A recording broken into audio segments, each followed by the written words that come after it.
Bienvenidos a Varones Íntegros, un espacio para fortalecer nuestra fe, nuestro carácter y nuestro liderazgo, como hombres que buscan honrar a Dios en todas las áreas de su vida. Aquí encontrarás devocionales, reflexiones, testimonios y herramientas para crecer espiritualmente y vivir con propósito. Gracias por acompañarnos y recuerda, un varón íntegro transforma su hogar, su comunidad y su generación. Déjenos sus comentarios.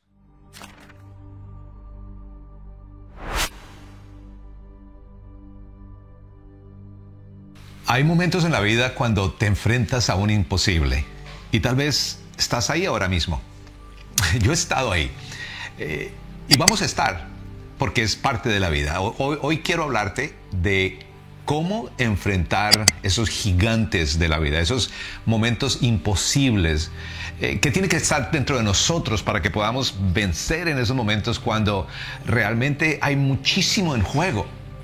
Y para hacerlo quiero que vayamos a la Biblia y me acompañes a una de las historias que tal vez has escuchado muchísimas veces. Yo creo que, aparte del Señor Jesús, es una de las personas que más ejemplifica lo que es la fe, lo que es el vivir la fe en la vida diaria con las demandas que tenemos y el enfrentarse a muchos gigantes. Realmente Él entró a las páginas de la historia porque tuvo que enfrentarse a un gigante que nadie más podía enfrentar. ¿Sabes de quién estoy hablando, cierto? Sí, del rey David. David entra en la escena, en la historia bíblica y trasciende más allá y es realmente un ícono de la fe alrededor del mundo. En todas las religiones es admirado. Ahora, lo que aprendemos de David es no solo la fe en cuanto a una práctica interna, pero acuérdate que él fue también un artista. David fue escritor de poesía. Tenemos los Salmos, tal vez el libro más largo, más grande de toda la Biblia. David fue un estratega militar también. Tenemos muchas cosas que aprender de él en cuanto a estrategia militar. Pero también David fue un líder.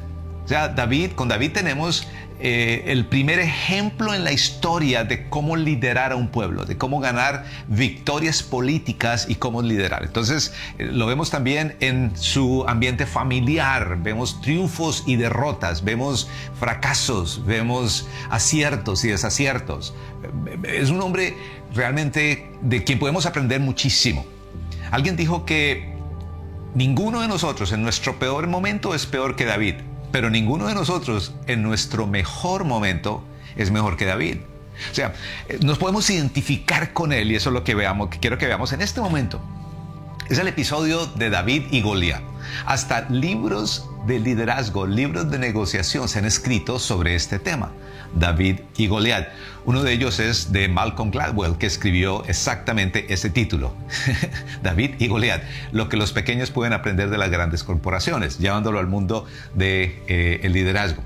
Pero para entender esto, esa fe que vence lo imposible, de la que realmente quiero que podamos nosotros apropiarnos. Mira, hay algunos gigantes que te van a vencer. Hay algunos gigantes que me van a vencer. Pero creo que cuando aplicamos la fe que nos brinda Jesús y lo que aprendemos de David, podemos realmente vencer la gran mayoría de esos gigantes, los que más realmente importan. Entonces, ¿listo? ¿Lista? Bueno, esto lo encuentras en el Antiguo Testamento. Esta historia está en el Antiguo Testamento, o sea, la primera parte de la Biblia. En el libro de Samuel, el primer libro de Samuel, en el capítulo 10, de 16, 17 es donde está la historia. Empieza en el 16 con David. ¿Okay? Entonces, ¿qué necesita estar dentro de ti para poder vencer los gigantes de tu vida? O sea, ¿qué clase de fe necesitas cuando te enfrentas a lo imposible? Cuando va más allá de tus habilidades. Una de las cosas que vemos en la Biblia es milagros, y este es un gran milagro realmente. Pero algo interesante con los milagros, y cuando estudias la vida de Jesús, es los milagros nunca llegan para reemplazar el esfuerzo humano. Siempre llegan cuando el esfuerzo humano ya se utilizó y no fue suficiente. O sea, cuando has hecho todo lo que dependía de ti y ya no puede más. Cuando has ido a todos los doctores, cuando has hecho todo lo que te han dicho, pero ahí está la enfermedad. Cuando has contactado a todas las personas que puedes contactar, pero no te sale un trabajo. Cuando realmente has buscado ayuda de psicólogos, de psiquiatras, de terapistas, pero realmente no puedes cambiar esa adicción. Cuando has rogado, has luchado, pero el matrimonio se sigue desmoronando. O sea, cuando estás frente a un gigante, ¿qué haces? ¿Listo? ¿Lista? Bueno, lo primero que tenemos que ver es que, y vamos a aprender de David, vamos a ver la historia de David y aprender de él.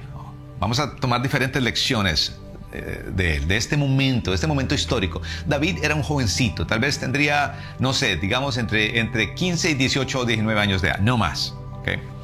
Era el menor de 8 hermanos. Y cuando su papá lo describe, usa una palabra en hebreo que es más o menos como el renacuajo. ¿Okay? Entonces David no empieza desde un punto de vista de triunfo, ¿no? Tiene muchas cosas en contra. Y eso es lo que también tenemos que pausar por un segundo y entender. Mira que cuando tú vas a la Biblia, encuentras que algunas de las personas que hicieron los prodigios más grandes, que lograron cosas impresionantes, ellos en sí, hombres y mujeres, no eran la crème de la crème, como decimos nosotros. O sea, no eran las personas más adecuadas para la tarea. Eran inadecuados para aquello a lo que fueron llamados. O sea, al verlos tú no te impresionarías y dirías, uy, qué persona tan hábil, qué persona tan fuerte, qué persona tan sagaz, qué persona tan inteligente. Entonces eso nos da esperanza a ti y a mí, de que realmente la fe lo que hace es, la fe dispara el poder de Dios a mi vida. O sea, trae el poder de Dios a mi vida donde ya no es solo mi habilidad, sino algo más allá, lo sobrenatural. Para vencer lo imposible, tú necesitas algo más fuerte que tus posibilidades, algo que vaya más allá de la historia, que vaya más allá de las circunstancias. Y eso es lo que vemos en David. Entonces, lo que ves en el capítulo 16 es que el profeta Samuel tiene la tarea de escoger el próximo rey. Saúl es el rey, pero no ha hecho una buena tarea. Realmente ha creado muchísimos problemas. Y ahora él tiene que ir a buscar otro, y Dios lo envía a la familia de Isaí, el papá de David. Cuando llega allá, él pide que traigan a los hijos a ver cuál era el rey. Claro, llega el primero y es el más fuerte, es el más buen mozo, es un hombre de guerra, musculoso, te lo imaginas, recién salido del gimnasio. Y Samuel dice, este es. Y Dios le dice una de las cosas que también se vuelven íconos existenciales en la fe. Dice Dios a Samuel, no mires su apariencia externa, porque Dios ve el corazón. O sea, lo primero, para vencer los gigantes de nuestra vida, Dios trata nuestro corazón. Dios se va al corazón. Le está enseñando a Samuel, porque era su gigante. Samuel tenía que escoger al siguiente líder sin que Saúl se diera cuenta y tal vez lo quisiera matar. Saúl había matado 85 sacerdotes en un momento de ira. Imagínate, podía matar a Samuel, al profeta. Entonces, este es un gigante para él. Y él viene y Dios primero tiene que tratar su corazón. Vamos a ver en la vida de David, si fuéramos a hacer un estudio, nos tomaría muchísimos programas, muchísimos momentos para analizar cada etapa de la vida de David, pero siempre Dios está tocando su corazón. Por eso su hijo Salomón fue quien dijo en el libro de los Proverbios, sobre toda cosa guardada, guarda tu corazón, porque de él sale la vida. O sea, lo primero, para vencer imposibles, para vencer esos gigantes, no necesariamente es tu habilidad, tu fortaleza, tus contactos, tu sagacidad, tu perspicacia de negocios, nada. Realmente lo primero, lo más importante es tu corazón. Y ahí es donde empieza todo. Samuel entiende que es el corazón. Pasan los 7 hermanos primeros y Samuel pregunta, ¿no hay otro? Y el papá dice, bueno, está el menor, pero él es el que cuida los rebaños. Los demás iban a la batalla. En ese tiempo los jóvenes anhelaban poder ir a la batalla. David tal vez quería, pero había muchas cosas en contra. Su papá dice, ese es un renacuajo, es el más pequeño. Y él cuida las ovejas. Pero Samuel lo manda a llamar y cuando llega, la Biblia lo describe. Y la descripción que nos da es para decirnos que él no es el más adecuado para hacer lo que iba a hacer. Y tal vez si a ti te describieran, alguien diría, ella no tiene lo que se necesita para hacer lo que tiene en su corazón hacer, lo que quiere hacer, lo que quiere lograr. O a él ya se le pasó el momento. O él es demasiado débil emocionalmente, no va a poder lograr eso. Tal vez tú has escuchado esas palabras de alguien o de ti mismo, de ti misma. Y eso es lo que dicen de David. Mira, el capítulo 16, hay un verso interesante que dice así, que dice que cuando el muchacho se llegó, lo trajeron, era buen mozo, trigueño y de buena presencia. Ahora, para nosotros la palabra trigueño significa algo diferente de lo que realmente vemos acá en el idioma original del Antiguo Testamento, que es el hebreo. Básicamente, dice de David que era rubio, era hermoso y era pequeño. Imagínate. O sea, ¿cómo va a ser la batalla de esa manera? Por eso a David lo habían asignado a cuidar los rebaños. Tenía que estar allá alejado. Pero algo interesante que había pasado en David es esto. Y es lo primero, la lección número 1 es: busca la excelencia en hacer lo que tienes frente a ti en este momento. Busca la excelencia en hacer lo que tienes frente a ti en este momento. Tal vez tú deseas una mejor posición dentro de tu empresa. Tal vez tú deseas una casa mejor que la que tienes. No sé, cualquier sueño, idea, visión que tengas para tu vida, para estar en un momento mejor. La pregunta es, ¿qué estás haciendo con lo que tienes ahorita? El Señor Jesús en el Nuevo Testamento dijo que cuando eres fiel en lo poco, Él te pone en lo mucho. Entonces, el apóstol Pablo toma esas ideas y en Colosenses, en el Nuevo Testamento, nos dice en el capítulo 3 esto. Dice, todo lo que hagas, hazlo de corazón, con excelencia, como para Dios y no para los hombres, porque de Dios vas a recibir la recompensa. Max Weber, quien fue uno de los padres de la sociología moderna, en un libro que se llama La ética protestante y el espíritu del capitalismo, decía él que lo que había ayudado a los países del momento a tener más justicia social, más progreso económico, todo, era lo que él llamaba la ética protestante. Bueno, realmente no es ética protestante, es ética bíblica. Que él decía, estas personas, estos trabajadores que eran cristianos, daban el 100% de su esfuerzo aun cuando no los estaban mirando. O sea, ¿quién no quiere un trabajador así? Eso hacía que las empresas realmente fueran muy productivas, porque los que llegaban a trabajar estaban haciendo un tornillo pensando que ese tornillo era para Dios y querían la sonrisa de Dios hacia ellos, querían la aprobación de Dios, y eso creaba productividad y progreso. Entonces, número 1, haz con excelencia lo que tienes frente a ti. ¿Qué vemos en David? ¿Cómo lo hacía David? Bueno, el verso 16 dice que el capítulo 16 dice que él se volvió a los rebaños después de esto. El profeta Samuel lo ungió como el próximo rey. O sea, David ya sabe, yo soy el próximo rey. Su papá escuchó, él es el próximo rey. Sus hermanos lo vieron. Pero sin embargo, David espera su momento. Y la primera prueba que Dios le da es, ve a hacer lo que tienes que hacer con excelencia. No sé, pudo haber pasado un año, tal vez más. Y David hace lo que siempre hacía. Pero lo que vamos a ver en el capítulo 17 es que parte de lo que él hacía lo preparó para lo que fue su legado a la historia. David, allá solo con las ovejas, practicaba el arpa y tocaba el arpa y creaba poemas y escribía canciones. No tenía más que hacer.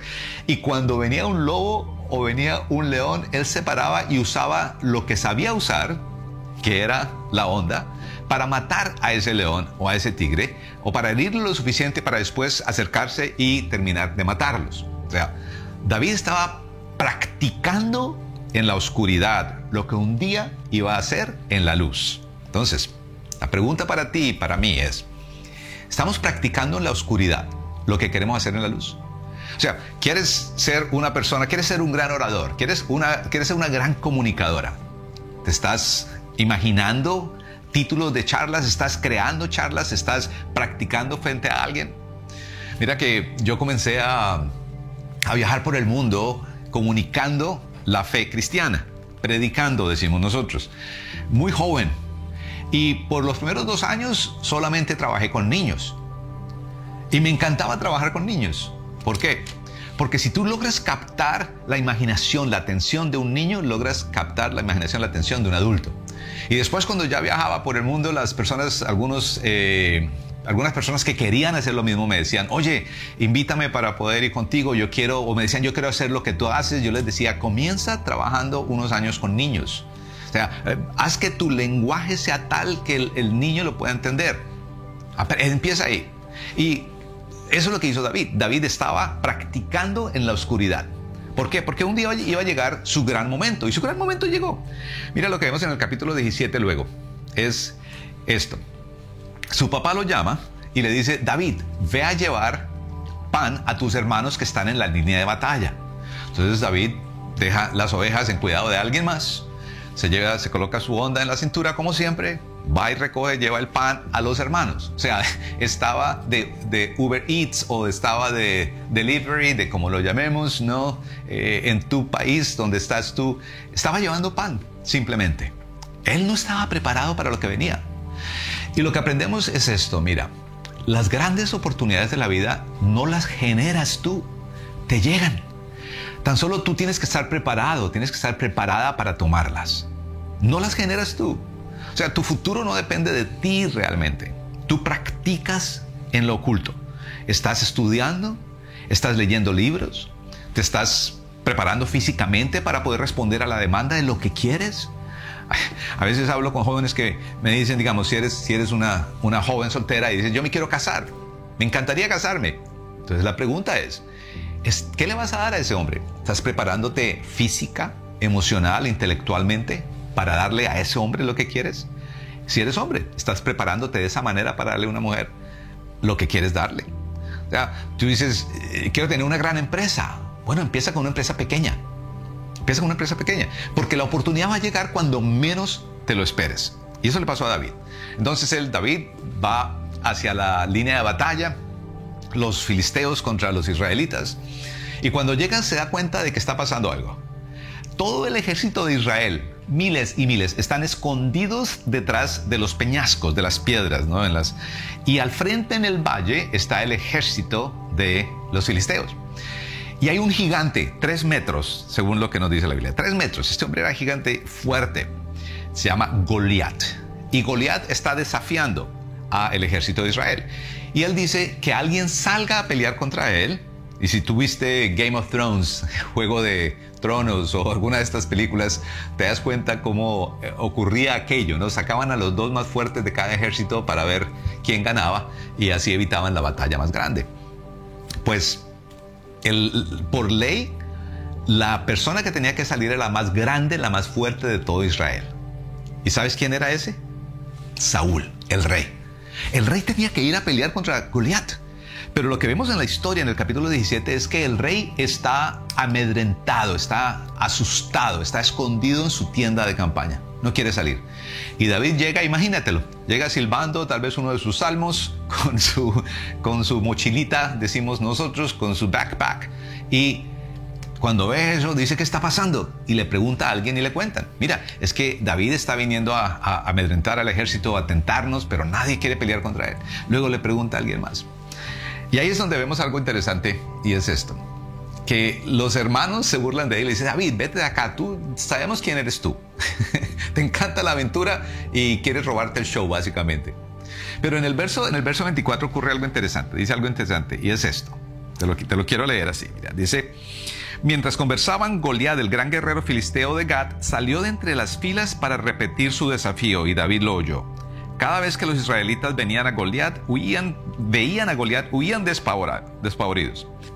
Algunos decían: ven a ese hombre que sale a desafiar a Israel, a quien lo venza. Y mira lo siguiente: estas personas habían recibido toda clase de motivadores para ir a pelear, pero no lo estaban haciendo. Al quien venza, dice, el rey lo colmará de riquezas, además le dará a su hija como esposa y su familia quedará exenta de impuestos en Israel. ¡Wow! Piensa en esto. Empecemos con la hija. El rey está desesperado y dice: ok, ¿cómo motivo a estas personas a hacer lo imposible? Y dice: primero, les doy mi hija. O sea, quedan yernos del rey, con todos los beneficios de ser príncipe. Pero también con la hija venía un harem. Cuando estudias la historia, ves que eso ocurría. O sea, venían concubinas. Era la motivación de la posición, pero también del placer. Y luego también viene la motivación del dinero. Dice: muchas riquezas y la familia va a estar exenta de impuestos de aquí para adelante. Sin embargo, con todos esos motivadores, nadie quiso pelear. ¿Cuál es la lección para ti y para mí? Que antes de vencer nuestros grandes gigantes, tenemos que vencer los motivadores falsos de nuestra vida. Y la pregunta es, ¿por qué quieres lograr eso? O sea, ¿para qué quieres esa gran empresa? ¿Qué te motiva? ¿Por qué te quieres casar? ¿Qué te motiva? Un amigo hace mucho tiempo, me acuerdo hablando con yo recién casado, y un amigo me dice, oye, yo también me quiero casar. Y le digo, sí, cuéntame. Me dice, es que realmente quiero estar con alguien con que pueda pasar la vida, alguien que me cocine rico, alguien que me ayude a cuidar mis cosas, alguien... Yo le dije, tú estás buscando empleada, no esposa. ¿Qué te motiva? No qué quieres recibir, sino qué quieres dar. O sea, ¿qué quieres lograr con tu ambición? Mira, algo interesante es esto. En los momentos más difíciles, las cosas que hasta ahora te han motivado no te van a servir. No te van a servir. Por eso te acuerdas que te dije que lo más importante es el corazón. Eso es a donde Dios quiere llegar. Porque Él sabe que ahí nosotros somos débiles. Sabes que somos personas inseguras. Sabes que nos movemos de un lado a otro rápidamente y fácilmente. Entonces, Él trabajó en David. Él trabajó en Samuel primero, trabajó en David. Y ahora ante esto, lo que vemos es la respuesta de David. Entonces, primero, haz con excelencia lo que tienes ahí. Trabaja con excelencia en la oscuridad para cuando tu oportunidad te lleve a la luz. Segundo, vence los motivadores falsos de tu vida, porque no te van a ayudar en los momentos más difíciles. Entonces pregúntate por qué. ¿Para qué quieres tu salud? Si Dios te la da, ¿qué quieres hacer con ella? A ver, si Dios arregla tu matrimonio y te da una segunda oportunidad, ¿cómo la vas a usar? ¿Vas a seguir siendo las personas egoístas que han sido, pensando solo en ustedes y nadie más? ¿Van a pensar solo en, cómo nos proyectamos económicamente y más bien, cómo nuestro matrimonio puede servir a otras personas? O sea, cuando ves ese gigante, ¿para qué es? ¿Qué te motiva? A todos estos guerreros fuertes, a los hermanos de David, a todas las personas que estaban allí, no les sirvió esos motivadores. Entonces, David dice, yo voy. Y vienen otras lecciones muy importantes, y es esto. Es que debes estar dispuesto a arriesgar lo que haces por un llamado mayor, pero que te guíe la pasión por Dios. O sea, tienes que estar dispuesto a arriesgarlo todo por un llamado mayor. David viene y David dice, ¿quién es este hombre? Y se enoja contra los guerreros primero, porque dice, ¿ustedes por qué no están saliendo a pelear? Pero el verso 35 dice, David le dijo a Saúl, nadie tiene por qué desanimarse a causa de este filisteo. Yo mismo voy a pelear contra él. Yo voy a hacerlo. Entonces, David dice, yo puedo lograr esto. Pero lo que ves desde el verso 35 en adelante es bien interesante.